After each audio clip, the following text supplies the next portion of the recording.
আজ 23শে জানুয়ারি ভারত মায়ের বীর সন্তান নেতাজি সুভাষচন্দ্র বসুর জন্মদিবস। মুর্শিদাবাদ জেলা কংগ্রেস কার্যালয়ে যথাযথ মর্যাদায় দিনটি পালন করা হলো।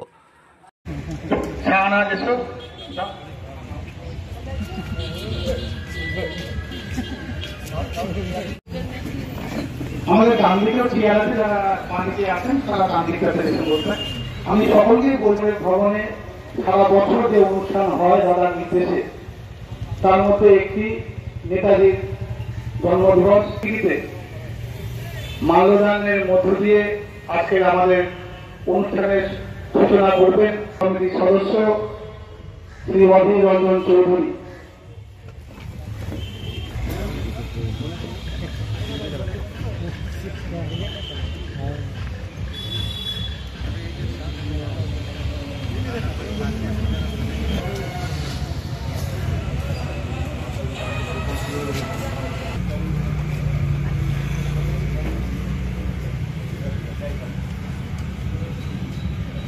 শহীদ পেয়েছে মাল্যদান করবেন।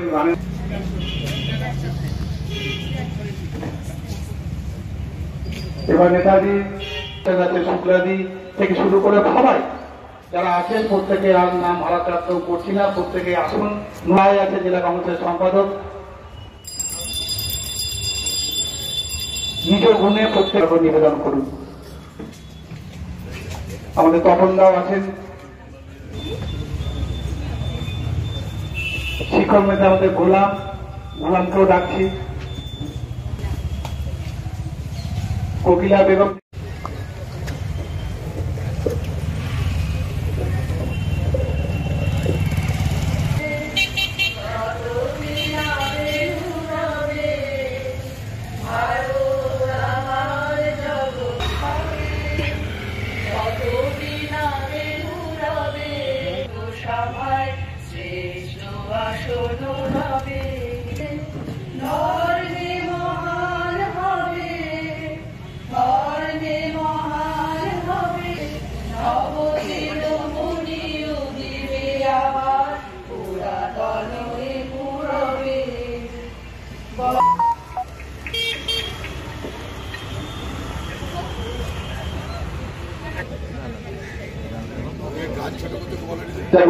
সঙ্গীতের মধ্য দিয়ে শ্রদ্ধা জ্ঞাপন করলেন আমাদের মহিলা কংগ্রেসের নেত্রীরা।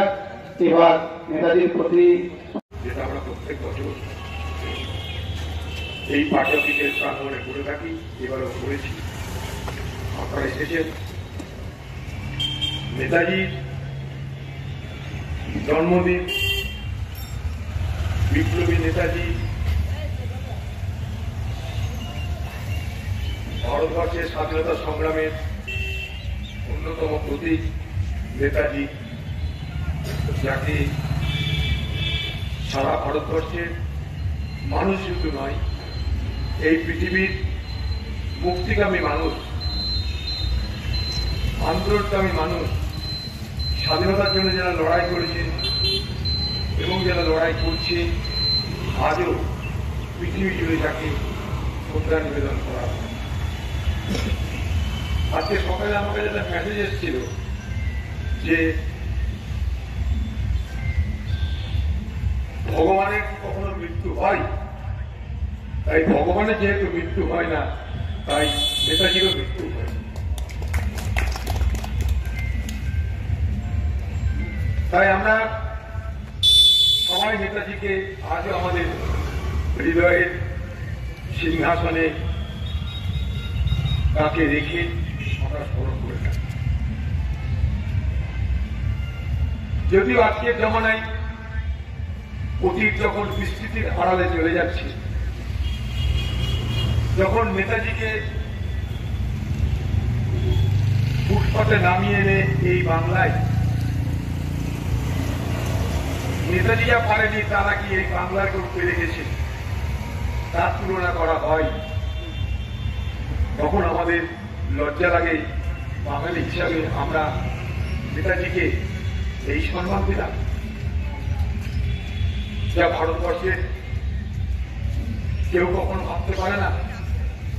নেতাজিকে বাংলার রাজনীতির সঙ্গে আলোচনা করে যে অসম্মান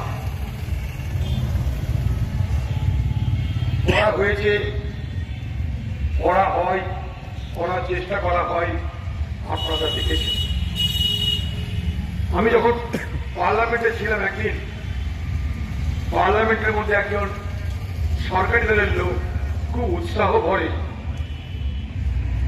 নরেন্দ্র মোদীর প্রশংসা করতে করতে বলছে যে সেদিনের বিবেকানন্দ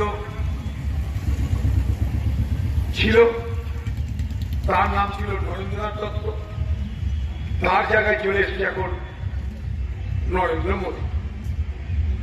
তারপর আমার বক্তব্য ছিল দেখুন সবকিছু করে, কিন্তু মহাপুরুষদের রাস্তা টেনে আনবে। পবিত্র মা গঙ্গার সঙ্গে গোবর্ধন নালা তুলনা তো করা চলে না। তাই যারা নেতাজির সঙ্গে কলকাতার রাজনীতিতে তুলনা টানে এবং সেটাকে নীরবে হজম করে কেউ গর্ব অনুভব করে, তখন তাদের উদ্দেশ্য তো বলতে হয় যে মা গঙ্গাকে কখনো কেষ্টপুরের খাল বানিয়ে দেবেন না। এটা আমাদের লজ্জা বাড়ে, অপমান বাড়ে। নেতাজি এখান থেকে বিদেশে গিয়ে আইসিএস পরীক্ষা দিয়ে শুধু পাস করেছে তা নয়, 4 নম্বর স্থান অর্জন করেছিল। তারপরেও তিনি সব ছেড়ে দিয়েছিলেন। তিনি স্বামী বিবেকানন্দের ভক্ত ছিলেন। স্বামী বিবেকানন্দের সেই কথা বারবার তিনি উচ্চারণ করেছেন যে service to the man is service to the god. অর্থাৎ মানুষকে সেবা করার মধ্য দিয়ে ভগবানকে সেবা করা যায়। এই ভারতবর্ষ নামক দেশটা স্বাধীনতা অর্জন ছিল তার জীবনের লক্ষ্য। তিনি একদিন বলেছিলেন যে ম্যান, মানি, মেটেরিয়াল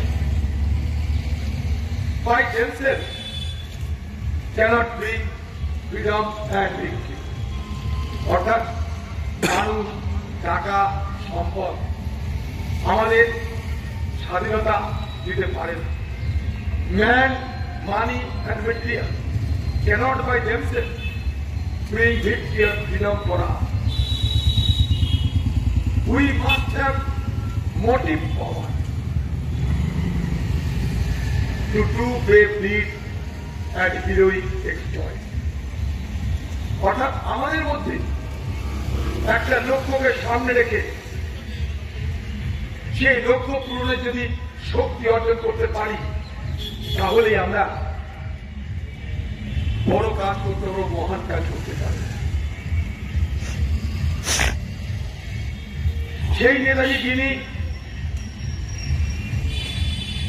তার জীবনের মাত্র 20 থেকে 21 বছরে রাজনীতি জীবন এই ভারতবর্ষে কাটিয়েছিলেন 21 থেকে 40। তার মধ্যে তিনি 6 থেকে 7 বছর জেলে ছিলেন। তার মধ্যে তিনি 3 বছর চিকিৎসার জন্য বিদেশে ছিলেন। কিন্তু তিনি যেখানে যেভাবে থাকুন, কখনো তিনি দেশের স্বাধীনতার কথা শুধু বলেননি তা নয়, দেশকে স্বাধীনতার লক্ষ্যে তার প্রচেষ্টা ত্রুটি করেন। আমরা কেউ ভাবতে পারি সেই দিনের কথা যখন 93 দিন শুধু সমুদ্রের তলা দিয়ে সাবমেরিনে চড়ে সঙ্গে আবিদ হাসানকে নিয়ে জার্মান থেকে মোজাম্বিক, সিঙ্গাপুর হয়ে তিনি ভারতবর্ষে প্রবেশ করবার চেষ্টা করেছিলেন। 93 দিন শুধু জলে তলায় ছিলেন তিনি। ভাবুন, নেতাজিকে আমাদের আরো মনে করা দরকার এই কারণে যে নেতাজি এবং চিত্তরঞ্জন দাস এ বাংলার দুটো রাজনৈতিক ব্যক্তিত্ব,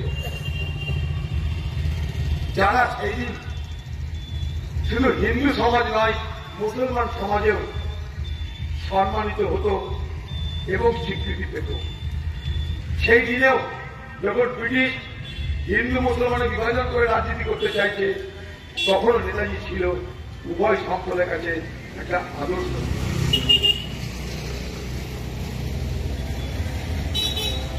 যখন নবাব সিরাজউদ্দৌলাকে ব্রিটিশ পরাজিত করবার পর তাকে অপমান করার জন্য সৌধ নির্মাণ করছে কলকাতায়, হলওয়েল সৌধ, তখন তার বিরোধিতা করে নেতাজি সুভাষচন্দ্র বোস ফজলুল হক সরকারকে বাধ্য করেছিল সেই বেদিকে ভেঙে দিতে। তাই তার সঙ্গে আমাদের হৃদয়ের সম্পর্ক, তার সঙ্গে আমাদের অন্তরের সম্পর্ক। তিনি আজও তাই শ্রদ্ধা অর্জন করেই চলেছেন এবং তিনি এইভাবেই আমাদের মধ্যে বেঁচে থাকবেন।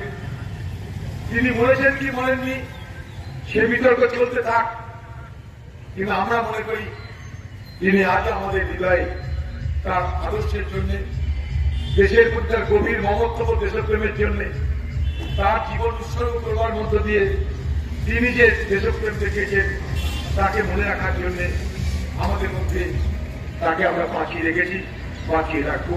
জয় হিন্দ।